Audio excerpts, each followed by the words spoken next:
عليكم ورحمة الله وبركاته. إن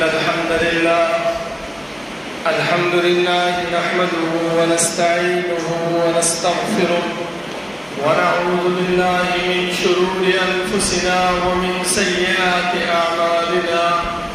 من يهده الله فلا مضل له ومن يضلل فلا هادي له. وأشهد أن لا إله إلا الله وحده لا شريك له وأشهد أن محمدا عبده ورسوله. يا أيها الذين آمنوا اتقوا الله حق تقاته ولا تموتن إلا وأنتم مسلمون. يا أيها الناس اتقوا ربكم الذي خلقكم من نفس واحدة وخلق منها زوجها وبث منهما رجالا كثيرا ونساء واتقوا الله الذي تساءلون به والأرحام إن الله كان عليكم رقيبا.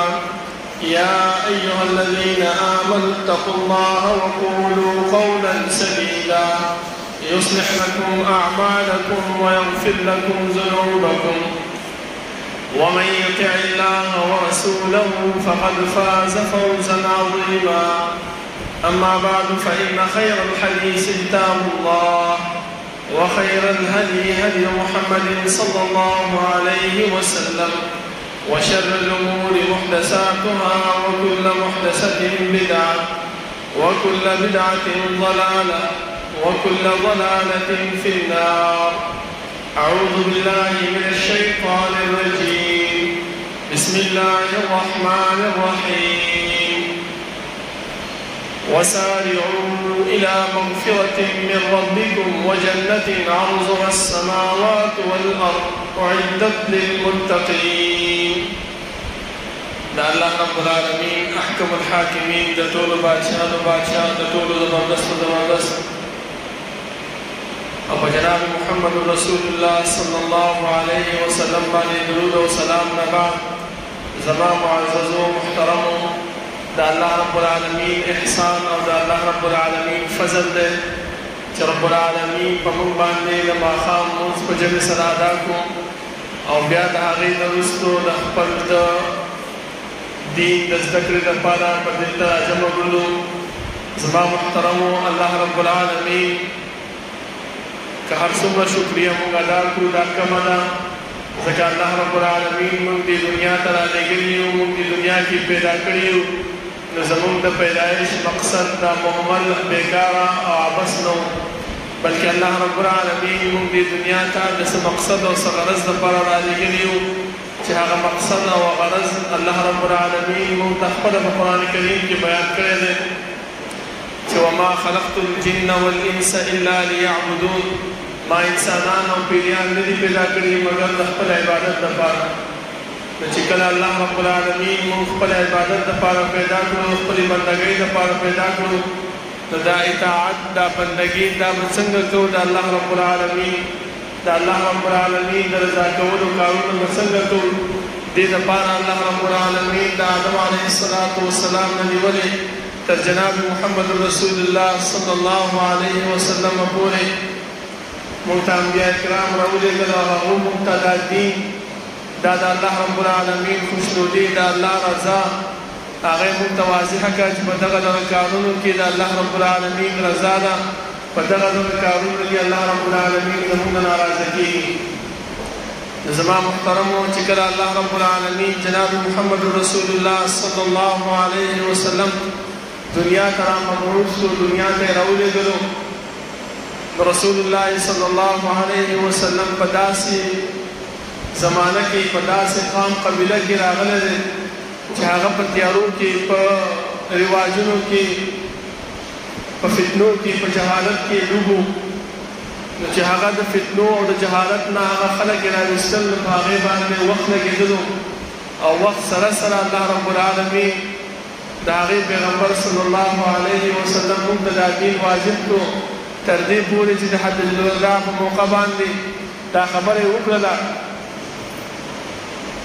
یو لږ او سریر زره کم و بیش صحابه کرام د رسول الله صلی الله علیه وسلم مخې ته ناست وو، او هغو ته دا تعهد واغستو دا خبرې پې پخه کړله چې آیا ما تاسو ته دا دین در ورسولو هغه وویلې او څنګه چې الله رب العالمین ته به بعوث کړی همغه شانې تا موږ ته دین راورسولو نو رسول الله صلی الله علیه وسلم بیا 3 ځله الله رب العالمین ګواه کوي چې الله ته ګواه اوسه ما دا دین دې امت ته ورسولو بیا دغه شانې پرې نه خوستلو رسول الله صلی الله علیه وسلم بلکې دا خبره وکړه چې فلیبلغ الشاهد الغائب کوم کسان چې دلته حاضر دي هغه د غائب خلکو ته د ازما دا دین ورسوي ځکه هغه ته پته وه چې زه انسان یم زه به د دنیا نه رخصتېږم زه به د دنیا نه ځمه زما نه وروسته چې کوم امت را روان دی زما نه وروسته چې کوم خلک را روان دي دغه صحابه کرام د هغې نه بعد چې کوم تابعین دي تبع تابعین دي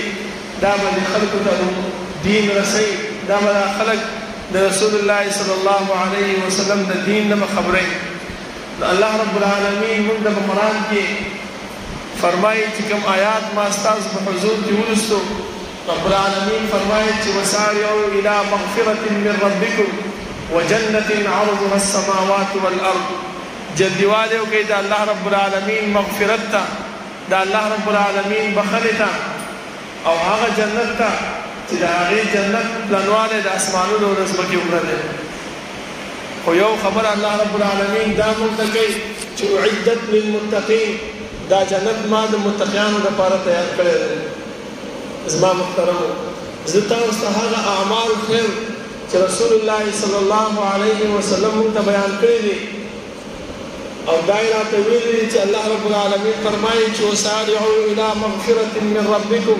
جلدیواله وکړئ د الله رب العالمین بخښنې ته هغه بخښنې ته کوم اعمال دي چې انسان په هغې باندې بخښلی کېږي ځکه دنیا کې مونږ وخت تېرو دنیا کې مونږ زندګي تېرو دنیا کې مونږ د هر قسم اعمال مونږ ته مخ ته ولاړ دي هغه مونږ زندګي تېرو نو د هغه زندګۍ سره سره مونږ د الله رب العالمین رضا د الله مغفرت او د الله رب العالمین چې کوم جنت مونږ ته تیار کړی دی هغه حاصل کړو ځکه الله رب العالمین یو قید ورسره ولګولو چې دغه مغفرت او دغه جنت دا چې حاصلېږي یو کس ته حاصلېږي هغه کوم یو دی اعدت للمتقین هغه کسان دي چې هغې کې تقوا یې دا تیار کړی شوی دی دپاره د متقیانو اوس متقي څوک دی تقوا چا کې راځي هر انسان دې خپل ګریوان کې سوچ وکړي الله رب العالمین موږ ته ډېر صفات د متقیانو ذکر کړي دي بعضې کې فرمایي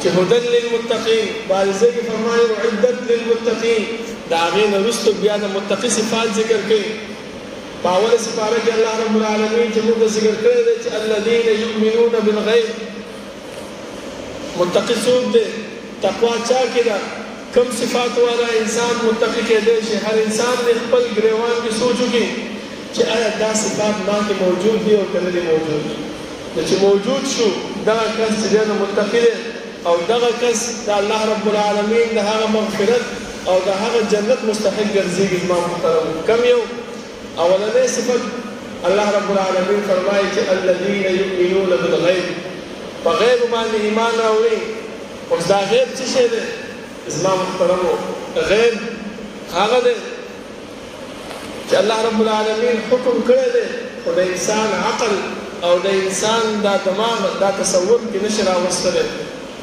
لکه تاسو وګورئ الله رب العالمین فرمایي وعرضها كعرض السماء والارض جنت داسې پلنوالی لري لکه د اسمانونو او ځمکې د انسان ذهن دا تسلیموي چې دا خو اسمان او ځمکې منځته راغی دا جنت او دا جهنم دا به په کوم ځای کې راځي دا به په کوم ځای کې الله رب العالمین ځای کړی وي دا زموږ عقل تسلیموي نه تسلیموي خو الله راته ویلي دي پیغمبر راته ویلي دي چې جنت دومره پلنوالی لري چې د اسمانونو او ځمکې نو موږ وایو چې آمنا وسلمنا او موږ منو دې د څه ویل کېږي زما محترمو بالغیب ویل کېږي رب العالمین موږ ته فرمایي چې د قبر عذاب دا شته دی برحق دی او رسول الله صلی الله علیه وسلم د هغې تشریح موږ ته کړې ده چې کله انسان په قبر کې سملولی شي خاورې پرې واړولی شي نو ملایک چې ورته راځي د هغوی راپاڅئ. او د انسان عقل دا تسلیموي چې کله مونږ قبر وکړو مړی کېږدو د هغې دپاره ګټې واړو د دومره ځای خو نه چې دا مړی پکې کښېني. خو الله او د الله رسول صلی الله علیه وسلم ویلي چې دا انسان کېنولی چې د هغې نه تپوس کېږي. مونږ یې منو زما محترمو. الله رب العالمین مونږ لیدلی نه دی، جنت مونږ لیدلی نه دی، جهنم مونږ لیدلی نه دی، خو الله او د الله رسول صلی الله علیه وسلم بیان کړی دی، مونږ یې منو. رسول الله صلی الله علیه وسلم فرمایي چې الله رب العالمین د آخري شپه کې اسمان د دنیا ته راکوزېږي او د انسان پر ذهن د قسمه قسم سوالونه راځي چې یاره عکس باندې به څوک یاره د اسمان د دنیا به د الله رب العالمین دا وجود برداشت کړي او که نه به نشي برداشت کولی. دا ټول هسې عبث خبرې دي زما محترمو، بلکې چې کله الله او د الله رسول صلی الله علیه وسلم موږ ته وفرمایل چې الله د اسمان د دنیا د په نیمه آخري حصه کې راکوزېږي د شپې، نو آمنا وسلمنا مونږ یې منو. دغه صفات د چا دي زما محترمو؟ دا د متقیانو صفات دي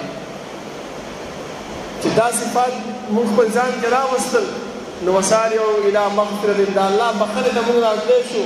وجنة عرضها كعرض السماء والارض، او د هغې جنت مونږ مستحق ګرځېدی شو. دا نه که څوک تاسو ته ووایي چې الله رب العالمین اسمان د دنیا ته راکوزېږي، مونږ په هغې کې تعویلات کړو چې نه څنګه به راکوزېږي، اسمان د دنیا هم کمزوری دی، دا به برداشت کړی شي او که نه شي برداشت کړی. عرض به بیا خالي شي، کرسي باندې به څوک کښېني، دنیا نظام به څوک چلی. نه زما محترمو، دا ټولې خبرې هسې بېکاره دي او عبث دي. بیا الله رب العالمین دویم صفت د متقي ذکر کوي، ويقيمون الصلاة منځ قائموي. بل ځکه الله رب العالمین فرمایي چې قد افلح المؤمنون، مؤمنان کامیاب دي. اوس انسان د خپل ځان سره سوچ وکړي که کامیابي غواړي نو دا صفات په خپل ځان کې راولي. چې کامیاب شي نو د مغفرت د الله رب العالمین مستحق بشي او د هغه جنت مستحق بشي چې عرضها كعرض السماء والارض. ما محترم بیا الله رب العالمین فرمایي چې کامیاب څوک دی؟ د متقي صفات د مؤمن صفات دواړه یو دي. الله فرمایي چې مؤمن څوک دی؟ الذين هم في صلاتهم خاشعون، چې په خپل لمونځ کې خشوع کوي. اوس دا خشوع په انسان کې څنګه راځي؟ علما فرمایي چې خشوع په انسان کې داسې راځي چې دا کله مانځه ته ودرېږي نو د دنیا معاملات په شا کړي دي او خپل دل او دماغ کې دغه خبره راولي چې زه چاته ولاړ یم، دا زما خالق دی، زما مالک دی، زما رازق دی. زه دا سجده کوم هغه ذات ته کوم چې هغه ما ویني، هغه ما له رزق راکوي، هغه ما له دنیا کې د ژوند د تېرولو اسباب مهیا کړي دي. ځکه دا دنیا ماحول دی زما محترمو. تاسو وګورئ، کوم انسان چې چا سره نیکي کوي، کوم انسان چې چا سره ښېګړه کوي، نو هغه انسان د هغه ښېګړې کوونکي ښه سړي بدرد نه وایي، د هغې ته کنځل نه کوي، د هغې سپکې سپکاوی نه بیانوي، بلکې د هغې څه کوي؟ تکریم کوي، د هغې عزت کوي، د هغې شکریه ادا کوي. نو چې الله رب العالمین موږ ته دومره اسباب مهیا کړي دي، دومره سهولیات موږ ته مهیا کړي دي، نو موږ د هغې عبادت ولې ونه کړو؟ او الله رب العالمین پیغمبر صلی الله علیه وسلم د دې دین د تشریح لپاره رالیږلی و. شکریه څنګه ده؟ ځکه رسول الله صلی الله علیه وسلم یو وخت لمونځ ته ولاړ و، تر دې پورې چې دا پنډۍ مبارکې د ډېر د ودرېدو نه وپړسېدلې. صحابه ورته وویل چې الله رسوله، الله رب العالمین تا د مخکیني او وروستني ټول ګناهونه معاف کړي دي، بیا ولې ته چې دی نو دومره ځان سره کې او منځونه کې؟ زما محترم وګورئ، که مونږ ته څوک ووایي چې یاره د کار له مه راځه، د مزدورۍ له مه راځه، د فیکټرۍ له مه راځه، خو به تنخوا به در کومه، کور کښېنه، نو مونږ ډېر خوشحالېږو چې یاره بس مفته کې تنخوا ده را روانه ده، به څه پې کومه. خو نه، رسول الله صلی الله علیه وسلم څه فرمایي چې افلا اکونو عبدا شکورا. ټیک ده، الله رب العالمین په ما باندې احسان کړی دی، په ما باندې مهرباني کړې ده، ما ته چې دی نو ګناهونه معاف کړي دي، زه د هر قسم د ګناه نه بري کړی یم، خو د هغې شکریه څه ده؟ دا عبادت دی.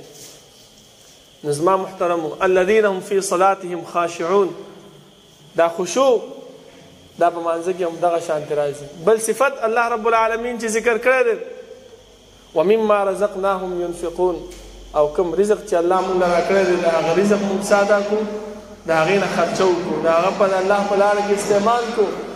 نو هله به مونږ ته چې دی نو د الله مغفرت او جنت به حاصلېږي. بیا الله رب العالمین بل ځکې مونږ د متقیانو صفت بیان کړی دی الذین ينفقون فی السراء والضراء. متقی څوک دی؟ هغه چې په خوشحالۍ کې هم خرچه کوي او هغه چې په تنګستیا کې هم خرچه کوي. خوشحالۍ کې هم څوک خرچه نه کوي ځکه هر سړی خوشحاله مال ولا را روان دی، دولت ولا را روان دی، کاروبار کې ګټه ده، د چا څه کار دی چې پیسې لګوم، زما خپل کار به کوي هر سړی. خو چې کله تکلیف راشي نو تکلیف کې وایي چې یاره خرچه په کار ده چې الله رب العالمین ما نه دا تکلیف لرې کړي. کله دم والا له روان یې هغې له پیسې ورکوي، کله ډاکټر له روان یې هغې له پیسې ورکوي، کله چا له روان یې هغې له پیسې ورکوي. خو چې دا تکلیف زما نه لرې شي دا پیسې واخلئ، خو دا تکلیف زما نه څه شي لرې شي. نو د متقي صفات الله رب العالمین موږ ته دا ذکر کړی دی. بل یو مین صفت چې هغه موږ ټولو پښتنو کې رایج دی او موږ په هر چا کې خاص کر موږ ځوانانو کې هغه موجود دی چې الله رب العالمین فرمایي چې متقي څوک دی؟ والکاظمین الغیظ والعافین عن الناس. متقي هغه انسان دی چې هغه خپله غصه سکي. یو انسان دی تا ته ناحقه بې ځایه بد رد ویلې، نو ته داسې مه کوه چې ګټه راواړو د هغې سرونه.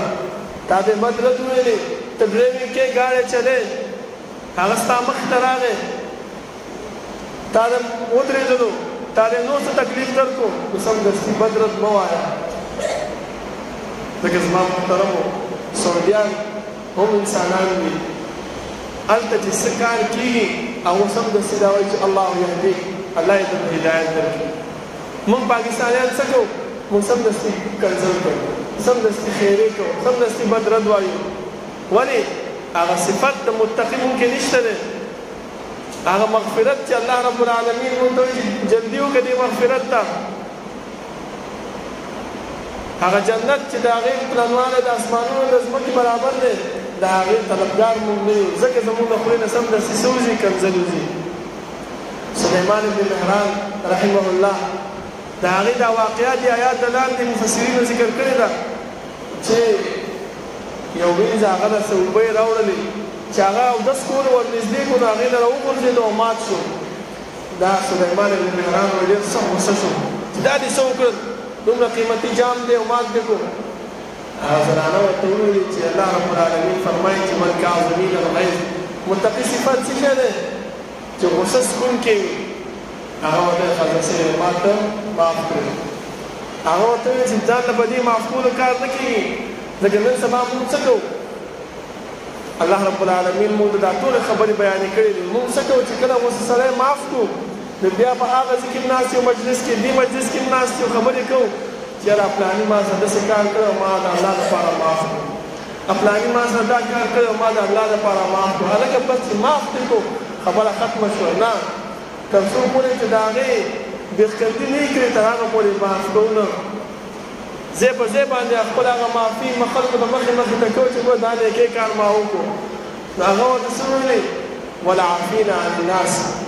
الله رب العالمین فرمایي چې ځان نه غصه سکل نه دي، عفو هم خلکو ته وکړه. هغه ورته زه د الله رب العالمین له ځانه لپاره ما ته آزاد کړې. هغه خبرې په هغه ځای کې ختمه کړه. موږ پښتانه څه کوو؟ موږ اول سمدستي بد رد وایو، کنځل کوو، خو بیا چې کله جرګه کېږي، کله چې خبره اخوا دېخوا شي، بیا مجلسونو کې لګیا یو بل ته بیانو چې یاره نن راته فلانې کار وشو، نن راته داسې شی وشو، هغې ته ما دا وویلې، هغه راته دا وویلې، بیا مې د الله دپاره معاف کړو. نو دا خبرې کول زما محترمو دا د متقي صفات نه دي. والله یحب المحسنین. او الله رب العالمین نیکوکارو خلکو سره څه کوي؟ مینه کوي. بل ځکه رسول الله صلی الله علیه وسلم موږ ته فرمایي، یو څو احادیث موږ ته بیان کړی شوي دي چې هغه احادیث باندې موږ عمل وکړو زما محترمو، نو الله رب العالمین موږ د متقیانو د صفات نه ګرځوي موږ د الله رب العالمین په نیز باندې کامیاب خلک ګرځېږو. ځکه امام ابن قیم رحمه الله دغه څلور احادیث دې ته ویل کېږي چې ضبط اللسان وترك الفضول وضبط النفس وسلامة القلب. په یو حدیث کې رسول الله صلی الله علیه وسلم د جمع مضبوطوالی د جمع خیال ساتل هغه ذکر کړی دی. هغه حدیث څه دی؟ رسول الله صلی الله علیه وسلم فرمایي من كان يؤمن بالله واليوم الآخر فليقل خيرا أو ليصمت. د جمع حفاظت هغه څه دی؟ هغه دا دی چې رسول الله صلی الله علیه وسلم فرمایي چې کوم انسان دا ځان سره خیال ساتي چې ما په الله باندې ایمان راوړی دی او د الله رب العالمین دین دا مې خپل کړی دی، د الله رب العالمین شریعت مې خپل کړی دی، نو هغه څه وایي؟ فلیقل خیرا او لیصمت. یا نیکه خبره وکړه یا څه دی چوپ شه.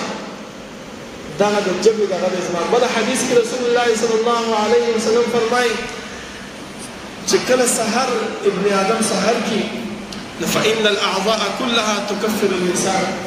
دا ټول اندام د انسان چې د جبې ته د دې ناشکري کوي ده ته وایي چې غلی شه سم شه.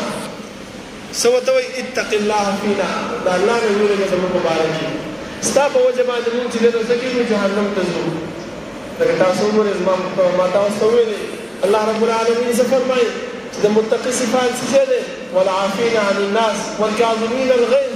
دا غوسه مونږ په کوم څه باندې کوو؟ په ژبه باندې کوو. دا ټول اندام چې دا ژبه انسان ته بد رد وایي کنځلو کې هغه به ګزار وکړي دا به ګزار وکړي. نو لاس استعمال شو که نه د چا په وجه باندې استعمال شو؟ د ژبې په وجه باندې استعمال شو. هغه چې ګزار وکړي بیا خبره نه شي لاس یې کور ته منډه وکړي ټوپک راواخلي خپل استعمال شو. د چا په وجه استعمال شو؟ د ژبې په وجه باندې استعمال شو. مړی وشي دا هر څه چې استعمال شو د چا په وجه استعمال شو؟ دا د ژبې په وجه باندې استعمال شو. نو ځکه دا ژبه وایي چې اتق الله فینا. دا ټول اندام دې ژبې ته وایي چې ته څه وکړه د الله رب العالمین لپاره زموږ په باره کې د الله نه څه شه ویرېږه.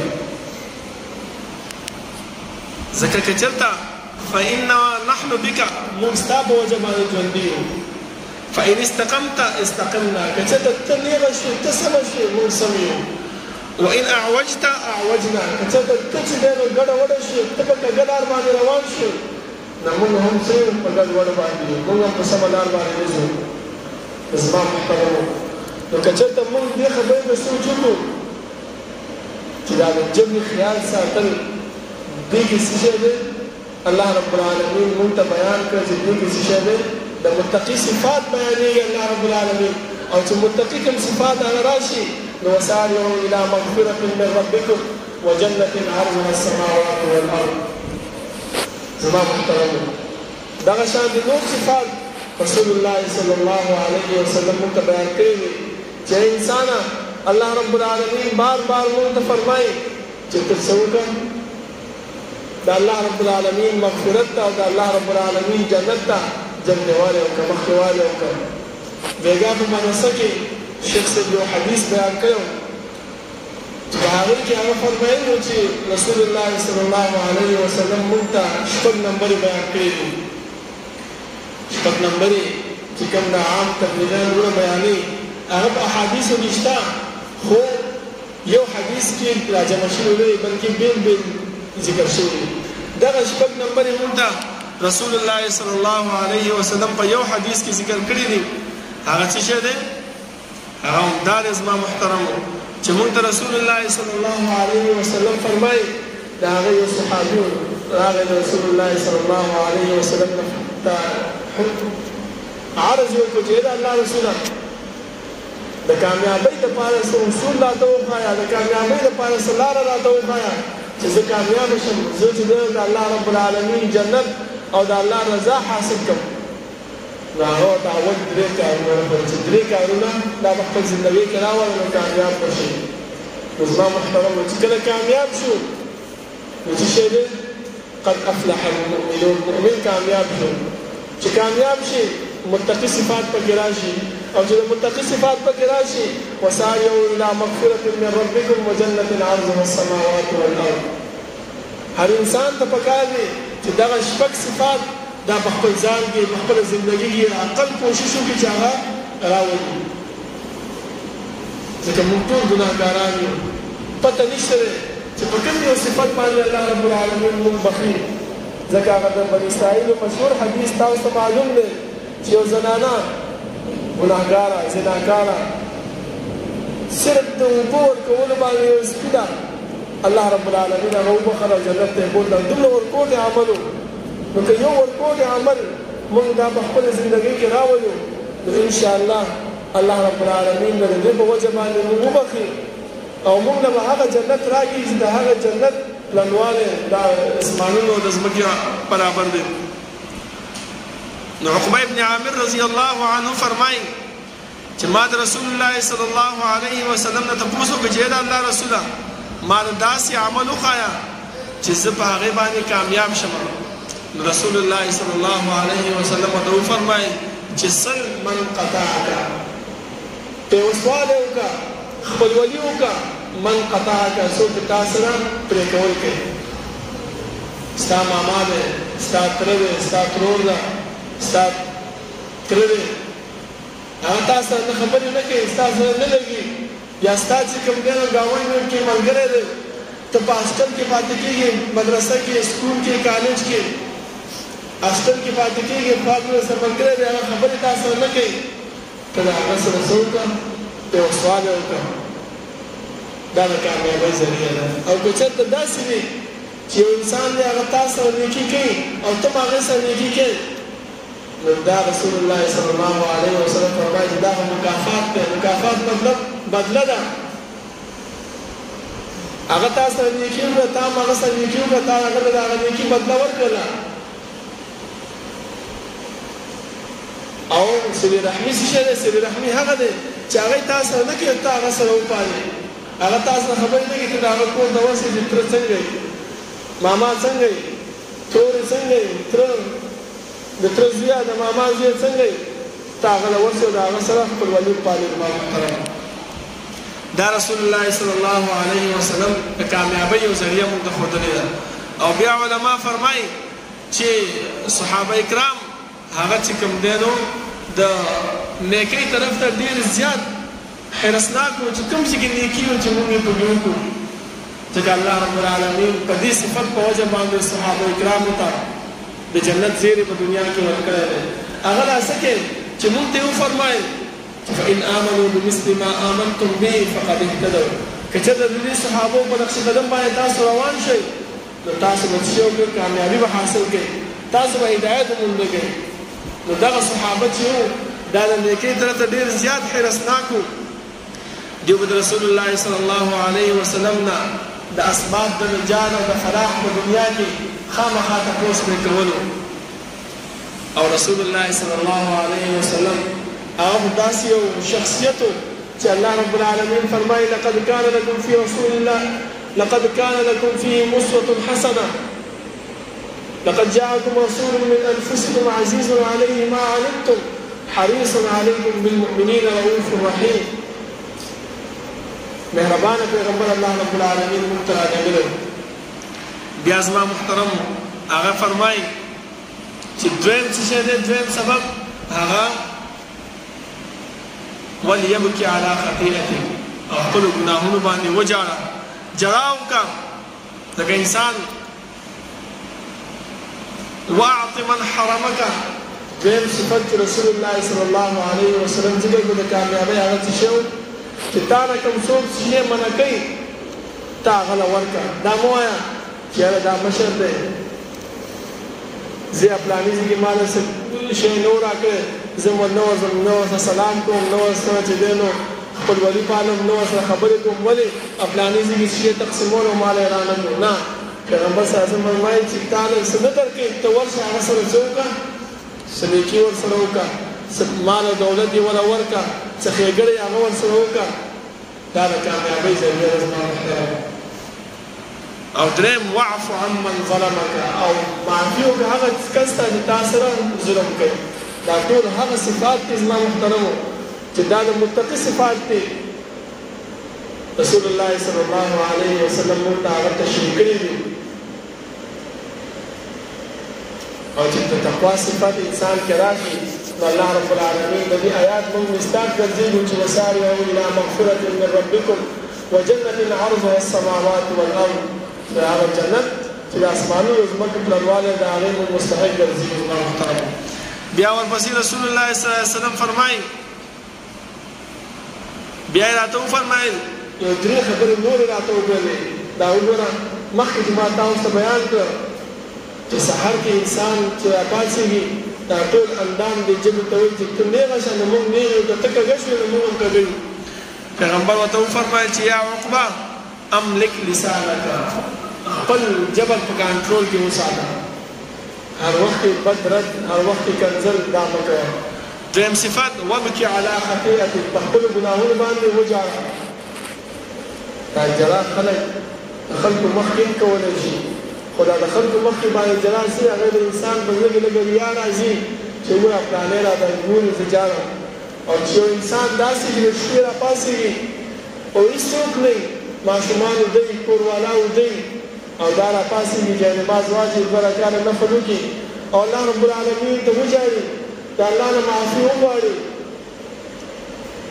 نو دې ځای کې دا معافي زما محترمو دا داسې ده چې انسان مکمل معاف کېږي ولې چې څوک نه ویني بس صرف یو الله رب العالمین دی او هغه هم اسمان د دنیا ته راښکته شوی دی او دغه اواز کوي چې آیا څوک بخښونکی شته چې زه هغه ته بښنه وکړم آیا څوک رزق اخیستونکی شته چې زه ورله رزق ورکړم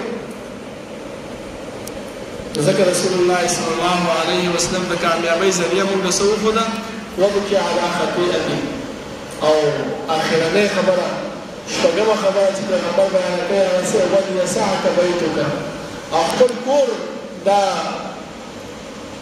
کې اوسېږه دا کور ونیسه مضبوطۍ سره لکه چې بهر راوځې خامخا بهر به فتنې وي خامخا بهر به خلکو سره بد رد ویلې کېږي خلکو سره غیبت کېږي خلکو به چې دی نو د بل چا خبرې به تا ته بیانوي ته به په هغې په غیبت کې به واقع شي نو ګناهګار به شي نو چې کور کې په ذکر اذکار به کې د الله رب العالمین یاد به کې قرآن کریم تلاوت به کې نو دا ټول صفات زما محترمو دا د الله رب العالمین د رضا صفات دي او اوس چې دی نو یو څو ورځې بعد یو هفته بعد هغه لس ذوالحجې ورځې شروع کېږي 10 د ذوالحجه چې رسول الله صلی الله علیه وسلم د هغې د عمل په باره کې فرمایي چې د هر څه نه بهترین عمل چې په دې 10 ورځو کې څوک کوي هغه د جهاد فی سبیل الله نه هم بهتر دی مګر هغه یو مجاهد چې په خپل مال او خپل ځان سره وځي